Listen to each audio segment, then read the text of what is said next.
টানা অতিবৃষ্টিতে ছাদ বাগানে ফসলের অবস্থা দেখুন। আমরা ভিডিও চিত্রের মাধ্যমে আপনাদেরকে দেখানোর চেষ্টা করতেছি। সবাইকে সালাম এবং শুভেচ্ছা জানাচ্ছি কৃষি ইডিয়ার পক্ষ থেকে। আমরা আজকে আপনাদেরকে দেখাচ্ছি একটি ছাদ বাগান। এই ছাদ বাগানে ক্যারেটের ভিতরে এবং বিভিন্ন ড্রামে সবজি এবং ফল আবাদ করা হয়েছিল।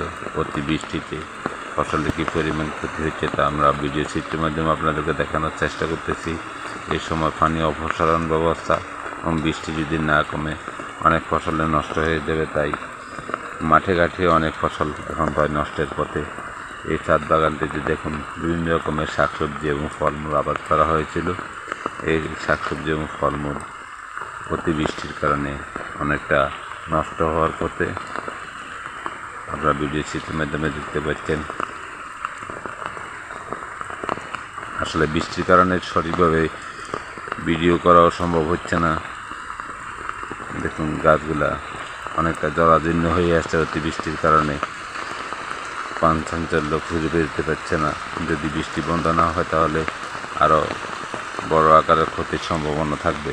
তাই সবাই ছাদ বাগানগুলোতে যদি ড্রামে চাষ আবাদ করে থাকেন তাহলে সেখান থেকে পানি অপসারণের ব্যবস্থা করবেন। ক্যারেটে চাষ করলেও সেখান থেকে পানি অপসারণের ব্যবস্থা করবেন এবং গাছগুলোকে এখন নাড়াচাড়া করবেন না এবং সঠিকভাবে যত্ন নিন। পারলে গাছের গোড়া দেখে দিন যাতে গাছের গোড়া থেকে মাটি সরে না যায়, সেদিকে খেয়াল রাখুন এবং সঠিক যত্ন নিন। কারণ এখন বর্ষা মৌসুমে গাছের অধিক যত্ন নিতে হয় এবং অধিক যত্ন না নিলে গাছ থেকে সঠিক ফলন আশা করা যায় না। আমরা এই ছাদ বাগানটি দিয়ে আপনাদেরকে দেখানোর চেষ্টা করতেছি। আপনাদেরও যাদের ছাদ বাগান রয়েছে এই ছাদ বাগানগুলোকে সঠিকভাবে যত্ন নিন এবং সঠিক পরিচর্যার মাধ্যমে কাঙ্ক্ষিত ফলনের দিকে আপনি যেতে পারবেন। এবং এই কাঙ্ক্ষিত ফলন না পেলে আমাদের খাদ্যের সংকট দেখা দিবে। কারণ অতিবৃষ্টিতে দেশের অনেক নিম্নাঞ্চল প্লাবিত হচ্ছে। এই প্লাবিতর হাত থেকে রক্ষা করতে ছাদ বাগানের বিকল্প নেই। তাই ছাদ বাগানের দিকে আমাদেরকে নজর দিতে হবে এবং ছাদ বাগানে বিশেষ করে পানি অপসারণ ব্যবস্থাটাকে সঠিক রাখতে হবে।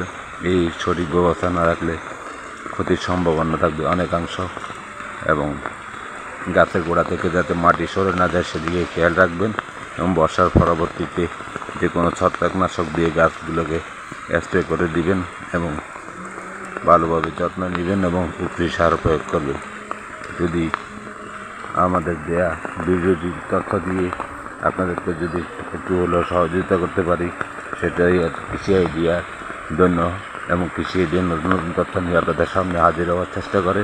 তার বাড়িতে আজকে এই ছাদ বাগানটি আপনাদেরকে দেখানোর চেষ্টা করেছি। যদি ভিডিওটি ভালো লেগে থাকে লাইক কমেন্ট দিবেন এবং নতুন নতুন ভিডিও পেতে আমাদের সাথে থাকুন। ধন্যবাদ সবাইকে। আসসালামু আলাইকুম ওয়া রাহমাতুল্লাহ।